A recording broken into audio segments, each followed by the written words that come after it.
Assalamualaikum warahmatullahi wabarakatuh. Salam sejahtera buat kita semua. Perkenalkan, kami dari kelompok 6 Biologi Dasar kelas Biologi B akan mempresentasikan tentang reproduksi tumbuhan. Slide. Nama kelompok yang pertama Ika Fitriana dengan NIM H0412210072. Yang kedua Muhammad Izzuddin dengan NIM H0412210073. Yang ketiga Britama Happy Saputra dengan NIM H0412210074. Next slide.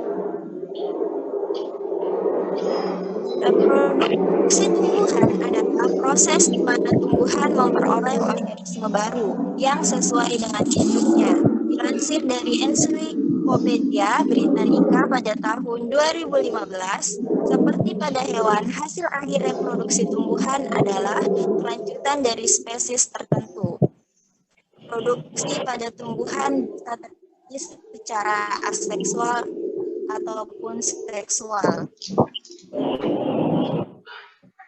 Next slide.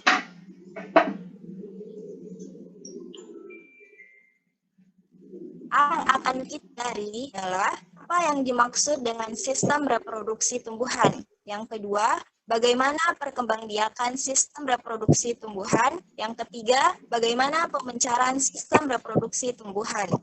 Next slide. Tujuan pembelajaran yang pertama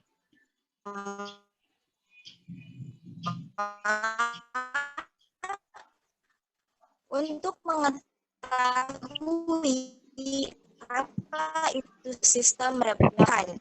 Yang ketiga, mengetahui proses sistem reproduksi tumbuhan. Next slide.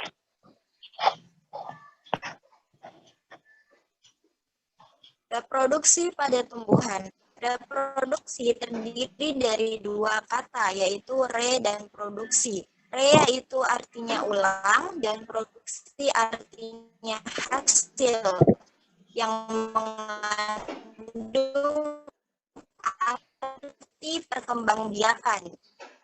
Dispersial arti umumnya diberikan dalam dua cerut, itu perkembangan kembang. Gambarnya bisa kita lihat ada bagian dari pada reproduksi tumbuhan. Next slide.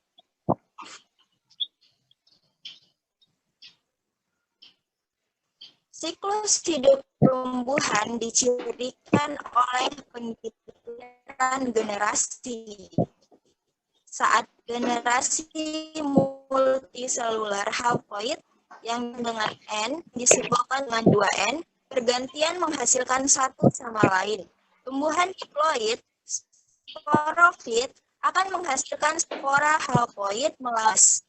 Spora-spora ini membelah melalui mitosis, memunculkan gametofit multiselular, yaitu tumbuhan betina yang yaitu sperma dan sel telur. Next slide.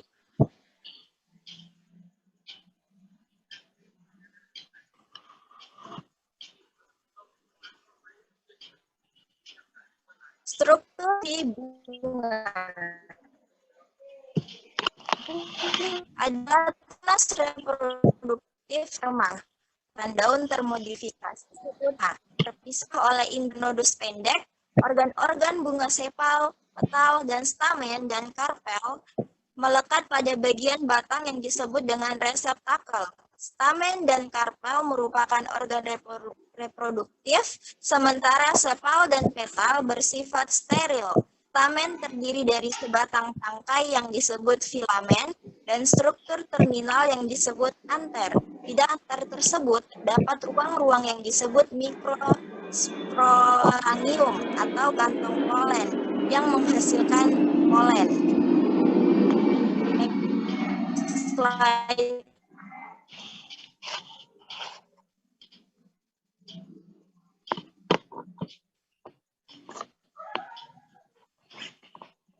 Alat reproduktif pada tumbuhan berbiji adalah bunga. Umumnya bunga terdiri dari mahkota, benang sari, juga putih, merupakan contoh bunga lengkap. Benang sari dan putih merupakan alat kelamin tumbuhan.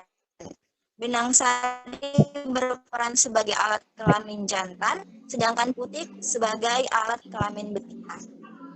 Next slide.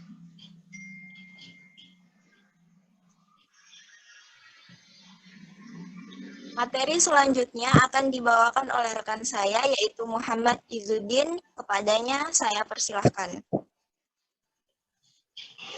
Oke, terima kasih untuk kesempatannya. Ya, langsung saja saya masuk ke materi. Perkembangan aseksual atau vegetatif. Reproduksi aseksual atau vegetatif, yaitu terjadinya calon individu baru tanpa peleburan gamet jantan dan gamet betina. Vegetatif alamiah pada perkembangan biakan ini calon individu baru terjadi pada peleburan dua buah gamet dan tanpa campur tangan manusia. Sedangkan vegetatif buatan merupakan perkembangbiakan dengan bantuan campur tangan manusia. Oke, next slide. Perkembangan aseksual atau generatif. Generatif atau seksual yaitu yang terjadinya calon individu baru didahului dengan peleburan sepasang gamet. Cara perkembangbiakan generatif. Yang pertama yaitu konjugasi. Peleburan dua sel yang terspesialisasi. Yang kedua, fertilisasi. Peleburan sepasang gamet membentuk zigot. Yang ketiga, parthenogenesis, yang mana ovum tidak dibuahi dapat menjadi individu baru.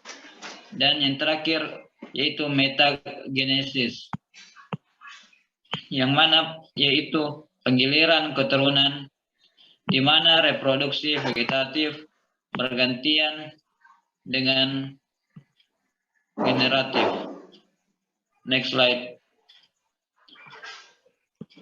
Penyerbukan tumbuhan berbiji. Polinasi atau penyerbukan adalah jatuhnya serbuk sari yang berisi sperma ke tempat bakal biji yang berovum. Polinasi hanya terdapat pada tumbuhan yang mempunyai serbuk sari dan bakal biji, yaitu Angiospermae dan Gymnospermae. Next slide. Penyerbukan berdasarkan asal serbuk sari. Yang pertama, penyerbukan sendiri atau autogami. Dan yang kedua, penyerbukan sendiri yang terjadi selagi bunga belum mekar atau kleistogami. Yang ketiga, penyerbukan tetangga, yaitu geitonogami. Yang keempat, penyerbukan silang atau alogami. Dan yang terakhir, penyerbukan bastard.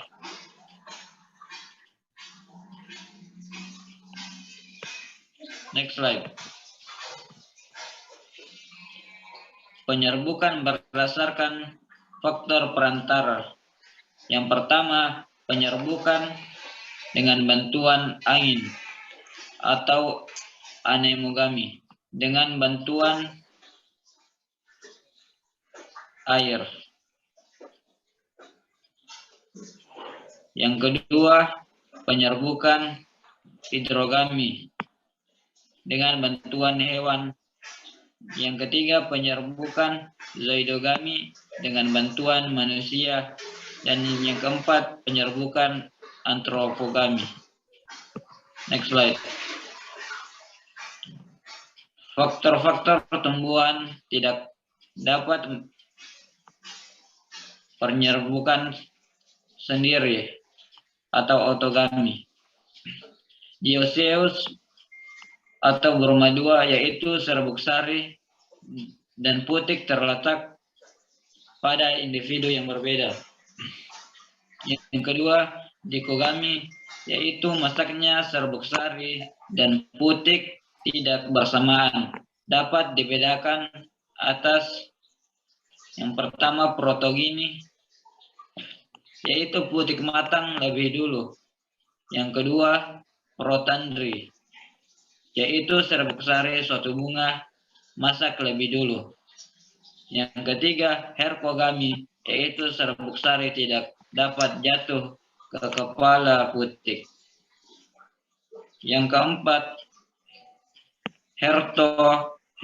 heterostile, yaitu keadaan di mana bunga yang panjang putik dan tangkai putiknya berbeda-beda antara individu. Next slide. Pembuahan pada tumbuhan. Pembuahan atau fertilisasi adalah penyatuan gamet, menghasilkan zigot-zigot diploid yang membelah melalui mitosis dan membentuk sporofit baru.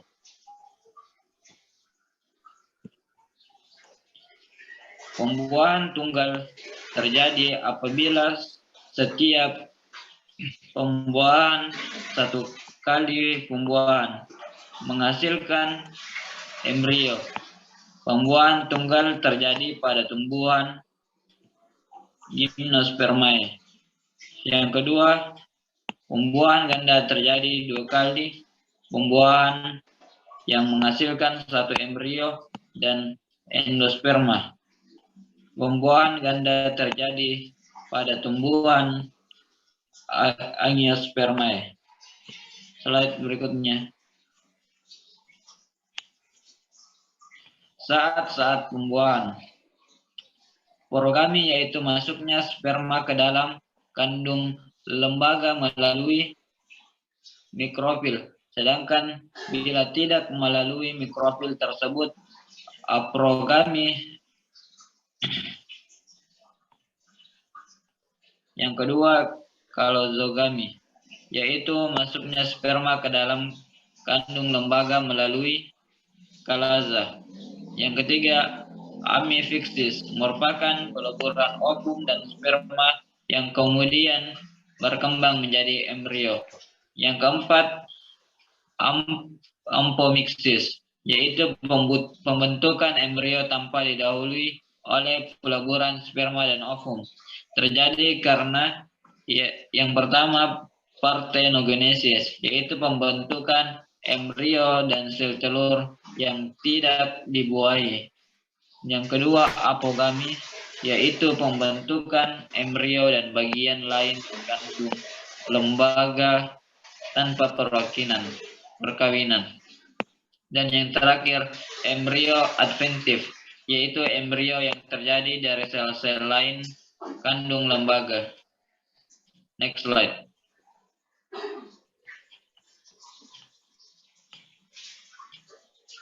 Pemencaran alat perkembangbiakan.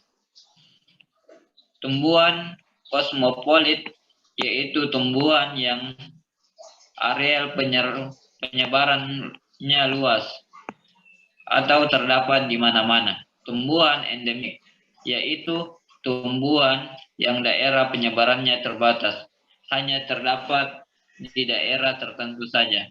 Next slide. Reproduksi vegetatif alami terdiri dari 6. Yang pertama yaitu rizoma, yang kedua stolon, yang ketiga tunas, yang keempat umbi batang, yang kelima umbi lapis, dan yang terakhir daun. Next slide. Reproduksi vegetatif buatan yang diantaranya yaitu dengan mencangkok, menempel atau okulasi, menyambung, menyetek, merunduk, dan kultur jaringan. Next slide.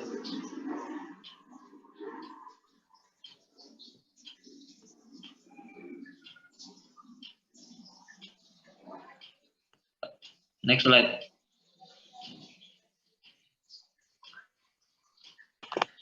Mungkin hanya itu yang dapat kami sampaikan.